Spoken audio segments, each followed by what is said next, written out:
నమస్తే, welcome to Disha TV. Parliament వేదికగా జరుగుతున్నటువంటి కాక్రోచ్ జనతా పార్టీ నిరసనలో విద్యార్థులపైన అడ్డగోలుగా దాడి జరిగింది. ఆ దాడికి నిరసనగా ఉస్మానియా యూనివర్సిటీలో కూడా విద్యార్థులు ఇక్కడ కూడా నిరసనలు చేపడతా ఉన్నారు. మాట్లాడడం చాలామంది విద్యార్థులు ఉన్నారు, వారికి సపోర్ట్ చేస్తూ ఉన్నారు. మాట్లాడేటువంటి ప్రయత్నం చేద్దాం. నమస్తే అండి, మీ పేరు? నా పేరు సుద్రా. మీరేం చదువుతారు? నేను ఇప్పుడు ఎంఏ చేస్తున్నాను పొలిటికల్ సైన్స్. అక్కడ కాక్రోచ్ జనతా పార్టీ చేస్తున్నటువంటి ధర్నా కావచ్చు, అక్కడ వాళ్ళు పార్లమెంట్ ముట్టడికి వెళ్ళిన తర్వాత ఆ దాడి ఏదైతే చేసిరో టియర్ గ్యాస్ వేయడం కావచ్చు, లేకపోతే కొట్టడం కావచ్చు, ఎట్లా చూస్తారు? భారతదేశం అంటే ఒక స్వతంత్ర దేశం అని చెప్తారు, కానీ ఆ స్వతంత్రం ఎక్కడుందో నాకు అనిపిస్తలేదు. ఆ స్వతంత్రం అసలు ఏమైపోయిందో అర్థమవుతలేదు. చిన్న చిన్న పిల్లలు 6 ఏళ్ళు 8 ఏళ్ళు 10 ఏళ్ళ పిల్లల మీద టియర్ గ్యాస్ వేయడం, ఆడపిల్లల బట్టల్ని చీడ్చేయడం, అసలు ఇది ఎటువంటి స్వతంత్ర దేశమో నాకు అర్థం అవ్వట్లేదు. కేవలం ఒకటే అజెండా మీద పేపర్ లీక్లు అవ్వకూడదు, విద్యార్థులు చాలా కష్టపడి చదువుతున్నారు, విద్యార్థుల కష్టానికి ఫలితం రావాలి, వాళ్ళు చదువుకున్న చదువు వృధా కాకూడదు, ఇది ఒకటే నినాదం మీద సిజేపీ ప్రొటెస్ట్ చేయడం జరిగింది. అనవసరంగా ఒక పీస్ఫుల్ ప్రొటెస్ట్ని దాన్ని వైలెన్స్గా మార్చి అది మళ్ళీ విద్యార్థులు వైలెన్స్ క్రియేట్ చేశారని చెప్పడం అనేది ఎందుకో నాకు సరైనది కాదని అనిపిస్తుంది. సో అంటే అక్కడ చాలామంది కూడా వస్తున్నారు, విద్యార్థులు కూర్చుంటున్నారు. విద్యార్థులు ఇంత శాంతియుతంగా ర్యాలీ చేసినా అంత ఘోరంగా కొట్టడాన్ని ఎట్లా చూస్తారు? ఎందుకంటే మహిళలను కూడా చూడకుండా ఎక్కడ పడితే అక్కడ తాకి లాఠీలతోటి వారి వెనుక కూడా ఇష్టం వచ్చినట్టు అసభ్యంగా ప్రవర్తించినటువంటి క్షణాలు, ఆ క్షణాలు ఎట్లా అనిపించినాయి?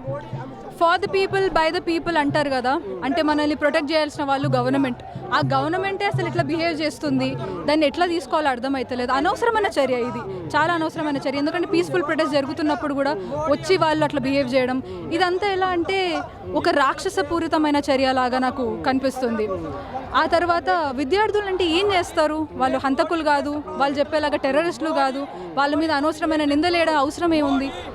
అక్కడికి వచ్చినటువంటి విద్యార్థులందరూ కూడా హిందూ వ్యతిరేకులు కావాలని అక్కడ శ్రీరాముని, సీతను, వీళ్ళ పేర్లను తీసుకొని దేవుణ్ణి తిడుతూ ఉన్నారు, హిందూ ఇజాన్ని టార్గెట్ చేస్తూ ఉన్నారు. వీళ్ళందరూ కూడా ఉగ్రవాదులు అంటూ కూడా చెప్తా ఉన్నారు. మన దేశంలో ఏంటంటే ఏదైనా ఒక పాయింట్కి మనం ఆన్సర్ ఇవ్వలేకపోతే దాన్ని ఎటు ఒకవైపు డైవర్ట్ చేస్తాం. హిందీ భాష వ్యతిరేకిస్తున్నారు అన్నా కానీ, లేకపోతే సీతాకాపతి అంబానీ నీతాకాపతి అన్న డైలాగ్ అని అంత ప్రొటెస్ట్లో బాగా అనవసరంగా దాన్ని హైలైట్ చేసి ఉన్న మెయిన్ ఎజెండాని పక్కన పెడుతున్నారు. పిల్లలు ఏమడుగుతున్నారు? మాకు ఎడ్యుకేషన్ మినిస్టర్ రిజైన్ చేయాలి, నీట్ పేపర్ లీక్స్ అవుతున్నాయి, యూపీఎస్సీ పేపర్ సరిగ్గా రావట్లేదు, ఎన్డీఏ ఆపేసేయాలని అడుగుతున్నారు. దానికి అసలు వాళ్ళు మాట్లాడిన స్లోగన్స్ని ఎడాట్ చేసి దాన్ని హైలైట్ చేయడం అనేది ఎంతవరకు కరెక్ట్ అంటే? అట్లాంటి స్లోగన్స్ ఎందుకు అవసరం అంటే చాలా మంది అంటున్నారు ఇదంతా సీజేపీ అనేది దేశాన్ని విచ్ఛిన్నం చేయడానికి, దేశాన్ని ఆగం చేయడానికి మాత్రమే ఉందంటూ కూడా వాళ్ళు చెప్తా ఉన్నటువంటి పరిస్థితులు. దేశాన్ని ఆగం చేయడానికి సీజేపీ అవసరం లేదండి, మోదీ గవర్నమెంట్ ఒకటి చాలు. మంచి సెక్యులర్ కంట్రీగా ఉన్న కంట్రీకి వచ్చి హిందూ ముస్లిం విభజన చేసి పెట్టినారు ఆల్రెడీ. దాంట్లో మళ్ళీ వచ్చి ఎవడేం మాట్లాడినా కానీ మాకు వ్యతిరేకంగానే చేస్తున్నారు. చాలా ఇన్సెక్యూర్గా ఉన్న గవర్నమెంట్ కనిపిస్తుంది నాకు ఇక్కడ. అలాంటి డైలాగ్స్ ఎందుకంటే వాళ్ళు చెప్పింది తప్పేం కాదు కదా. కేవలం ఎప్పుడు చూడండి మీరు రాముడి మందిర్ కట్టించినాం మేము, లేకపోతే హిందూయిజంకి ఇది చేసినాం, సనాతన ధర్మకి మేము దేనికి వ్యతిరేకం కాదు. కానీ ఆ పేరుని మీరు ముందు పెట్టుకొని గవర్నమెంట్ నడిపించడం ఏంది? గవర్నమెంట్ అంటే సెక్యులర్ ఉండాలి. ముస్లిమ్స్ ఎంత ఇంపార్టెంట్, హిందూస్ ఎంత ఇంపార్టెంట్, క్రిస్టియన్స్ ఎంత ఇంపార్టెంట్, అందరూ ఒకటే కదా. వాళ్ళందరికీ కూడా సమానమైన హక్కులు ఇవ్వాలి. అది ఇవ్వకుండా మీరు కేవలం ఒకటే రాజ్యం కావాలి, మాకు రామరాజ్యం కావాలంటే ఎట్లా కుదురుతుంది? ఇది భారతదేశం.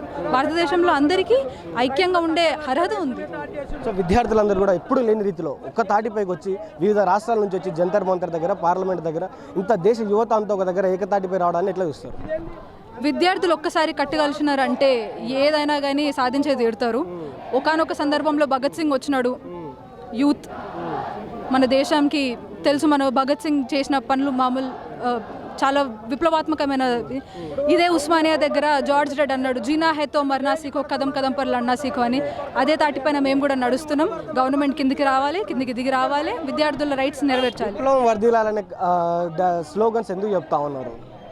విప్లవం అంటే ఏంది? విప్లవం అంటే కమ్యూనిస్ట్ పార్టీ మాత్రం విప్లవం కాదు కదా. అందరూ ఒకసారి కలిసి ఒక ఉద్యమం చేస్తున్నారంటే అదే విప్లవం.